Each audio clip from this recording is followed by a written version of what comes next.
Subscribe कीजिए Indrajit thoughts channel को और बेल आइकन दबाइए ऐसे ही इंटरेस्टिंग वीडियो सबसे पहले पाने के लिए। नमस्कार साथियों, मैं इंद्रजीत एक बार फिर से आपका स्वागत करता हूं इस YouTube चैनल पर, जहां हम बिहार में हो रहे शिक्षक बहाली से जुड़ी लेटेस्ट न्यूज़ को शेयर करते हैं।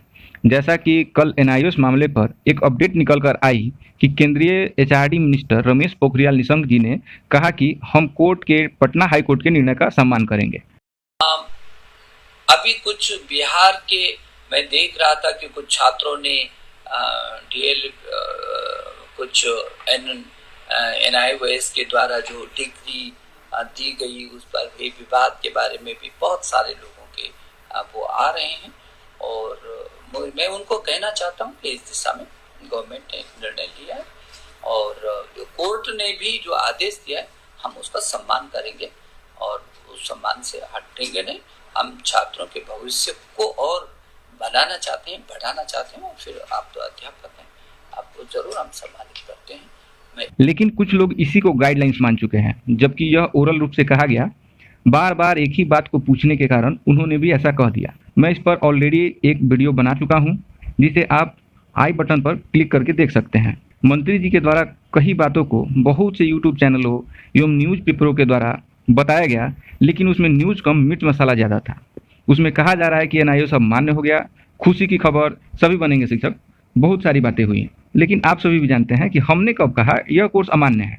हम भी तो कहते ही हैं कि यह कोर्स वैलिड है, लेकिन इसकी सच्चाई मैं बताऊंगा। लेकिन इसका सच जानने के लिए आप पूरी वीडियो को अवश्य देखें और अच्छी लगे तो इसे लाइक भी करें। चूँकि यह कोर्स 18 माह का है और एनसीटी के गाइडलाइन के थ्रू शिक्षक भर्ती में शामिल होने के लिए 2 साल का कोर्स होना चाहिए। शिक्षक भर्ती में शामिल होने के लिए और भी बातों का ध्यान रखा जाता है, जिसको मैं बताना चाहता हूँ। वैसे पटना हाई कोर्ट के द्वारा कहा गया है कि इन्हें शिक्षक बहाली में शामिल किया जाए, इसलिए इस जजमेंट का सम्मान करना हमारा भी कर्तव्य है, क्योंकि न्यायपालिका से बड़ा कोई नहीं है। लेकिन कोर्ट के जजमेंट के अनुसार एनसीटी को अपने गाइडलाइन में सुधार करना होगा, क्योंकि अभी तक 18 माह के कोर्स के लिए कोई ऐसी गाइडलाइन ही नहीं बनी है। तो अब एनसीटी को अपने गाइडलाइन में सुधार करना चाहिए, जिससे कि एनआईओएस के कैंडिडेट टीटी के लिए एलिजिबल हो सके। सबसे इंटरेस्टिंग बात तो यह है कि अभी तक एनसीटी ने अपने गाइडलाइन में कोई संशोधन किया ही नहीं, क्योंकि एनसीटी एक संवैधानिक संस्था है। उसको किसी भी सुधार के लिए संविधान के द्वारा कहे गए सभी बातों को ध्यान में रखना होता है, जिससे कि किसी के अधिकारों का हनन न हो। तो वह इस संशोधन के लिए समय ले रही है और अभ्यर्थी परेशान भी हैं। और जब उसकी नई गाइडलाइन जारी होगी तो उसमें एनआईओएस के 18 माह का कोर्स का भी जिक्र करना होगा। एनसीटीई एक स्वायत्त संस्था है, वह ऐसा करेगी कि नहीं इसकी जवाबदेही उसी की होगी। वह किसी के दबाव में काम नहीं करती है। लेकिन अगर संशोधन होता है तो वह अपने गाइडलाइन को जारी करेगी। जिस दिन गाइडलाइंस जारी होगा उस दिन से वह सभी कोर्स वैलिड होंगे जिनका उसमें जिक्र होगा, चाहे वह एनआईओएस हो, बीटीसी हो, डीएलएड हो, बीएलएड हो, बीएड हो। जैसा गाइडलाइंस में कहा जाएगा उसको सबको पालन करना होगा। आपकी जानकारी के लिए बता दूं कि अभी तक ऐसा गाइडलाइन जारी नहीं हुआ है। सबने ओरल कहा है कि ऐसा होगा वैसा होगा। तो आप लोग निश्चिंत रहें कि एनसीटी की तरफ से अभी तक किसी भी पत्र का ना जवाब आया है, ना कोई गाइडलाइन जारी हुई है। सभी बातें ओरल रूप से कही जा रही है, लेकिन हम लोग तभी विश्वास करेंगे जब कोई गाइडलाइन जारी हो। अब हम आते हैं बिहार शिक्षक बहाली के मुद्दे पर, क्योंकि सारा मामला यहीं से शुरू होता है। तो सबसे पहले जानना होगा कि आपको शिक्षक बनने के लिए एक वैध कोर्स चाहिए, यानी वैलिड कोर्स, जिसे ट्रेनिंग भी बोल सकते हैं, जिसकी वैधता एनसीटी जारी करती है। अभी तक एनसीटी ने एनआईओएस को लेकर ऐसा नहीं कहा है कि यह कोर्स फ्रेश शिक्षक बहाली के लिए मान्य है। दूसरा चीज, ट्रेनिंग के साथ साथ आपको टीईटी भी उत्तीर्ण होना आवश्यक है, जो कि सीटीईटी या राज्य का टीईटी हो सकता है। जैसे झारखंड का TET, UP TET, Assam TET, MP TET आदि सभी राज्य टीईटी कराते हैं। लेकिन एनआईओएस वाले तो सीटेट पास हैं। तो बात करते हैं सीटेट की, जो कि सीबीएसई के द्वारा कंडक्ट कराई जाती है। उसके द्वारा नोटिफिकेशन में भी कहीं 18 माह के कोर्स का जिक्र नहीं है। फिर कोई भी एनआईओएस कैंडिडेट सीटेट के लिए अभी तक वैलिड तो है नहीं, जो कि सीटेट का एग्जाम दे सके। अगर आपने गलत जानकारी देकर एग्जाम दे भी दिया है तो वह प्रमाण पत्र या अंक पत्र जो सीटेट के द्वारा जारी किया गया है मान्य नहीं है, क्योंकि वह सिस्टम जनरेटेड होता है। वैधता की जांच नियोजन इकाई करते हैं।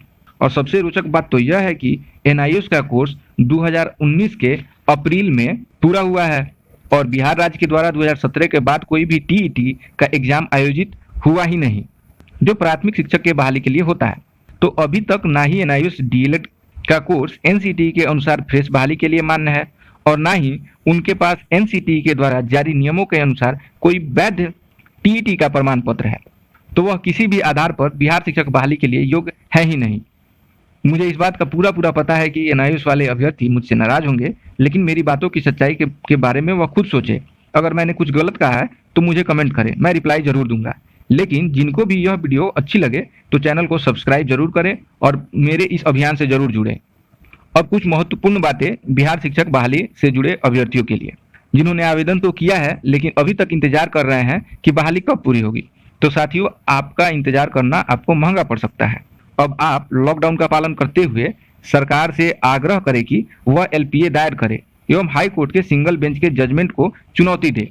उसके लिए मैंने प्रूफ के तौर पर इस वीडियो में सारी बातें बता दी है, जिससे कि जीत तो बिहार सरकार की ही होगी, क्योंकि किसी भी कोर्ट का जजमेंट भावनाओं के आधार पर नहीं होना चाहिए। लेकिन सिंगल बेंच को यह बताया गया कि यह जजमेंट बिहार के 2 लाख अभ्यर्थी और पूरे देश में 14 लाख एनआईएस परिवार को प्रभावित करता है। इस पर कोर्ट ने बिना सोचे कहा कि शिक्षक बहाली में इनको भी शामिल करें, जबकि आदेश यह होना चाहिए कि एनसीटीई अपने गाइडलाइंस में सुधार करे और इनको टीईटी में बैठने का मौका दे।